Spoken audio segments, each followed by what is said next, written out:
Good evening, sir. My name is Simi. My question is, why are the ladies not allowed to divorce their husbands in Islam?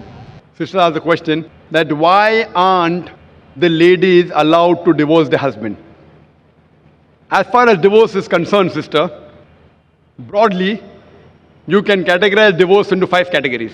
One is by mutual consent of the husband and wife both. First category. Second category, unilaterally by the will of the husband.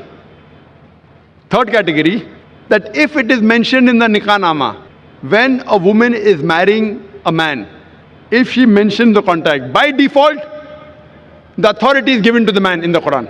Why? I'll come to it later on. But in the Nikah-nama, since marriage is a marital contract, a woman can put down any clause in marriage which is not prohibited in the Quran. She can even say that I do not want my husband to take a second wife, because marrying more than one wife is not compulsory in Islam. If the boy agrees, he marries, otherwise they don't marry. She finds a new boy and he finds a new girl. But she can put the clause that I do not want you to take a second wife as long as I am alive. But you cannot put a clause which is against the Quran. You can't put a clause saying I don't want you to offer prayer, because offering salah is compulsory. You can put a clause which is optional. Similarly, she can put a clause that I too want to give unilateral divorce. It's called as talaq-e-tawfeed or isma. Third category. Fourth category is if she does not mention in the clause, but yet she wants divorce, she can request the husband, I don't want to stay with you. She can request the husband to give divorce. That's called as qala. And the fifth category, if the husband does not agree and if the husband ill-treats her, she can go to the qazi, she can go to the judge, and she can take nikah-e-fasq. That means nullification of the marriage. If the husband ill-treats her, does not give her her rights, she can go to the judge and she can nullify the marriage.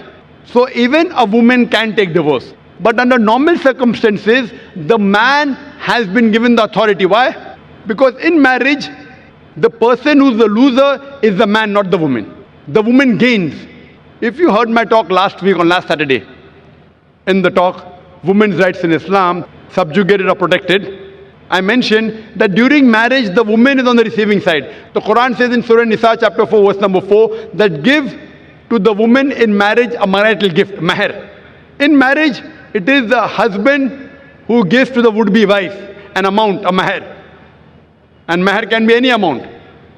So imagine, before she's married, it's the duty of the man, duty of the father and the brother. After she's married, it's the duty of the husband and the son to look after lodging, boarding, clothing, all financial aspects. And if divorce takes place, it's the duty of the parents to look after her. If not the parents, it's the duty of the society to look after her. If not the society, it's the duty of the Islamic State to look after her. So she's financially secured.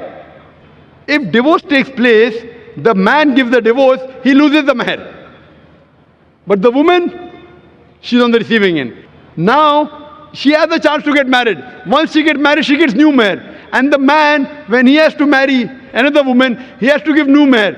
If the full authority is given to the woman keeps on marrying and divorcing, then she will keep on gaining money. Who's the loser? It's the man. So Almighty God even protects the man's status. Otherwise, I have to give a talk on man's rights in Islam. Because if a divorce takes place, man is more of a loser than a woman, financially and otherwise. Woman gets protection from the family, from the society, from the state. Man doesn't.